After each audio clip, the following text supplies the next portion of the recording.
There are three levers that change sales. There's the volume of leads, there's the velocity, the speed at which you win deals, and then there's what's known as probability or conversion. Stopping North Americans, especially executives, from doing $5 an hour tasks so they can focus on $500 an hour value creation. People like me, CEOs of small businesses, are spending too much of our time on tasks that are not really moving the needle for the business, and that there's a better way to do that.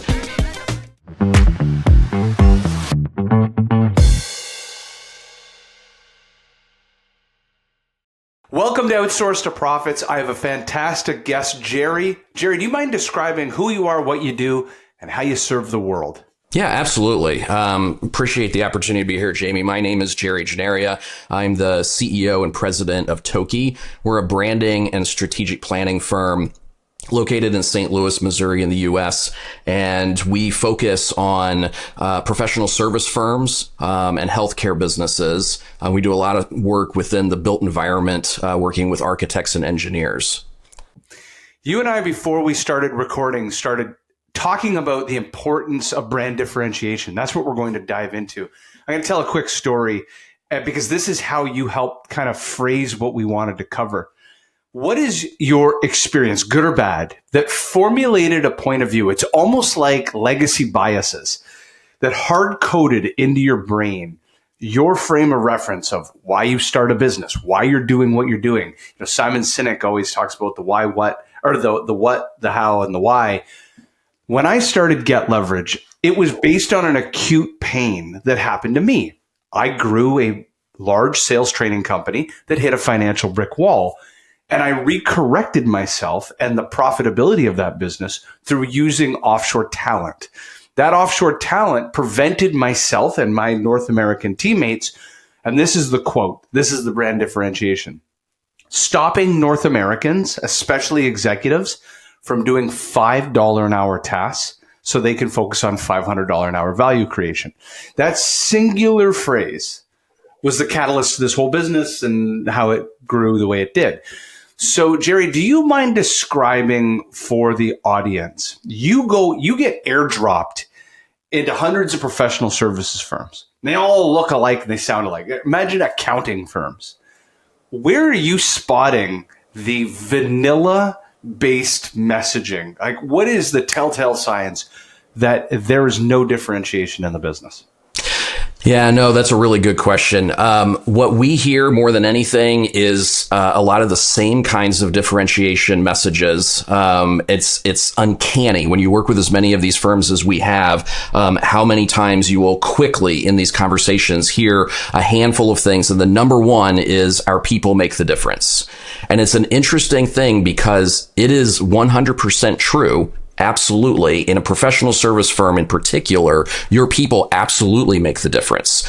The problem is that the firms that you are competing with, those that you consider worth competing with, and those that your customers put into the same consideration set, they all say exactly the same thing. And they're not wrong either. You haven't really told a story about your people in a way that differentiates them, how you hire them, how you train them, anything that helps us understand why your people make the difference.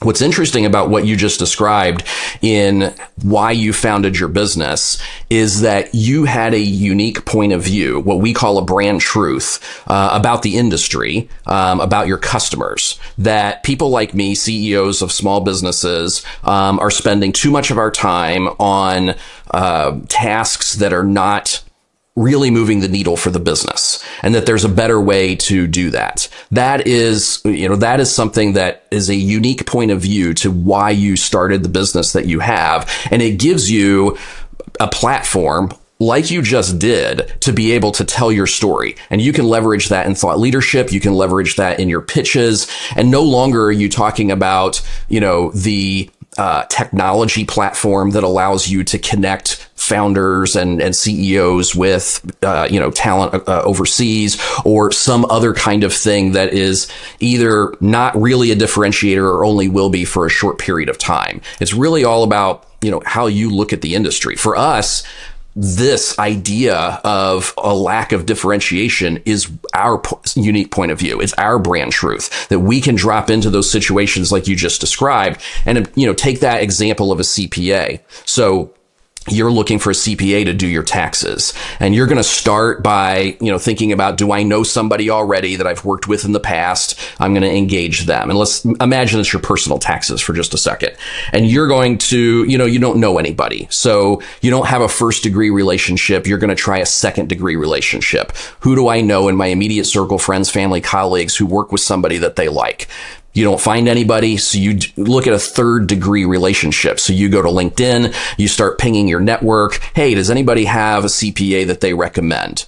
And when you still don't have one, or you're still looking, then you go to that fourth degree relationship, which is Google, right? Or AI these days. You're going to do a search, CPAs near me. You're going to get 20 something results, and you're immediately going to go into read and rate based on reviews. And that's a fourth degree relationship. That's borrowed experience, right? You're borrowing the experience of other people to decide, but you don't know enough at that point to decide who. So you're really throwing a dart in a situation like this at 20 different 5 and 4.5 star review CPAs in your neighborhood, and going to their websites and looking at them, and they all say the same thing.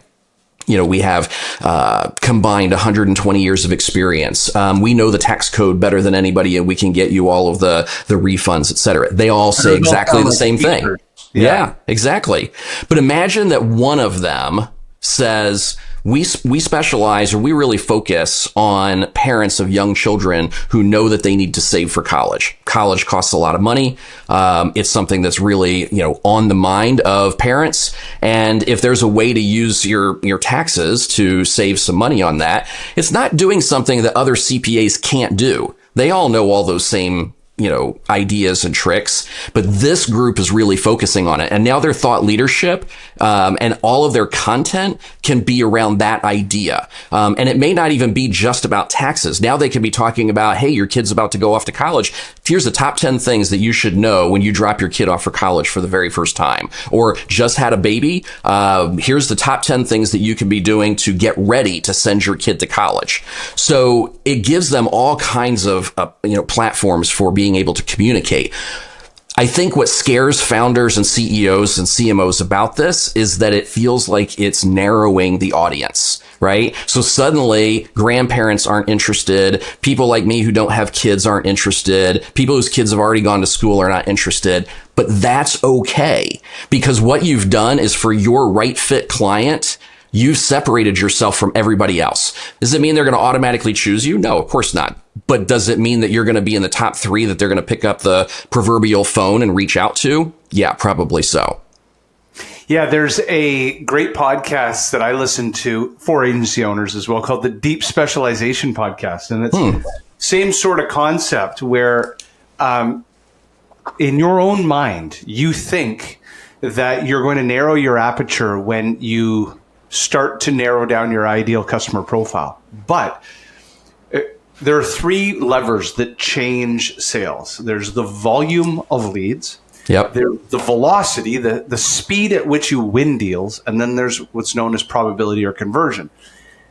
Yes, maybe the volume does shrink at first because you're more of a generalist firm. But your conversion and time it takes to win the deal, because now your website leans into the social proof of that thing, you dramatically change the velocity and conversion over time. And then eventually the volumes follow, because like-minded people refer you and businesses find you because you are the specialist rather than the generalist.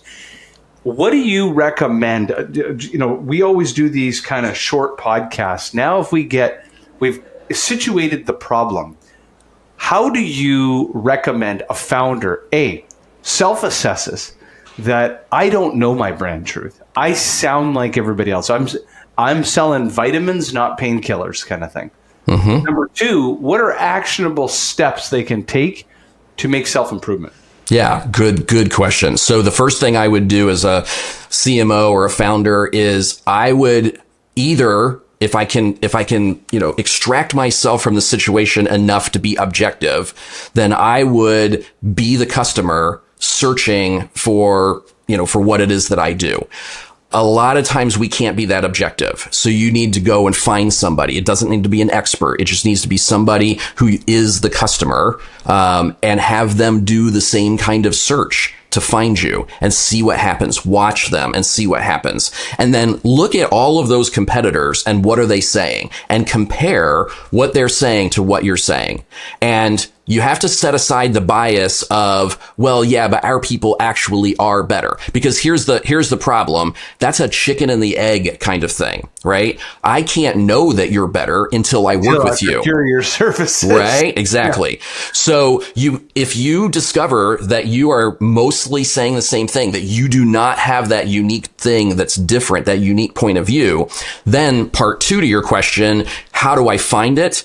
Go back to first principles. And this is going to be true for some founders, but not all. So some founders, like you, had a very unique point of view from the beginning.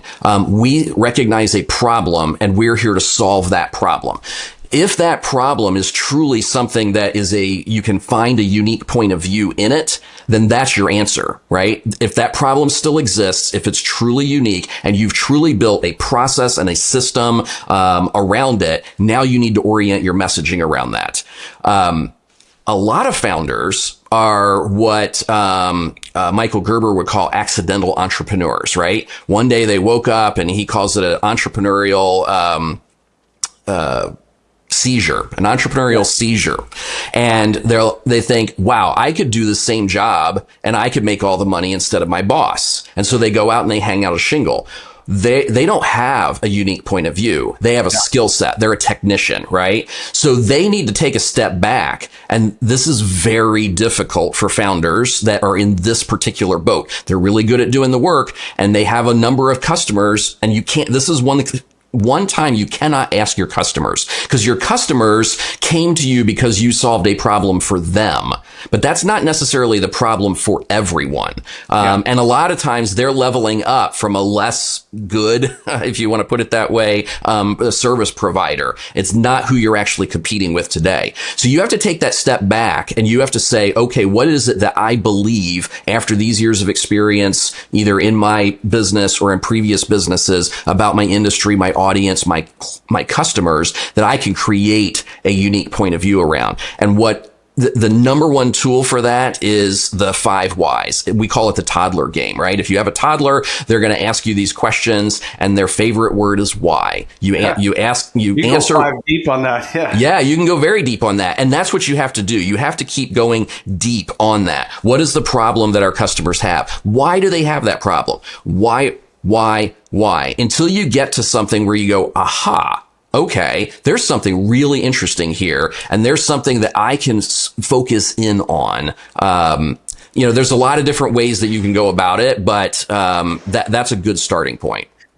This is fantastic. It reminds me, in my sales training business, I had user Zoom and user testing as customers, and they essentially started their business where they would put people in glass rooms and get them to test product. And that eventually moved to the digital age, where you would have people that are your potential ideal customer profile going through your website for the first time, and they're watching the fumbling, the questions, the heat maps, the same sort of concept, like getting people in a room who have not already bought from you and ask them, when you read their site, what do you get from this? And what are next steps? This was fantastic insights. How do people get a hold of you? TOKY.com. That's TOKY.com. You can reach me directly at Jerry, Jerry at TOKY.com. And if I can help anybody begin the journey to find their brand truth, we would love to help. This is fantastic. Thank you so much for being on the show. Thanks, Jamie. Appreciate it.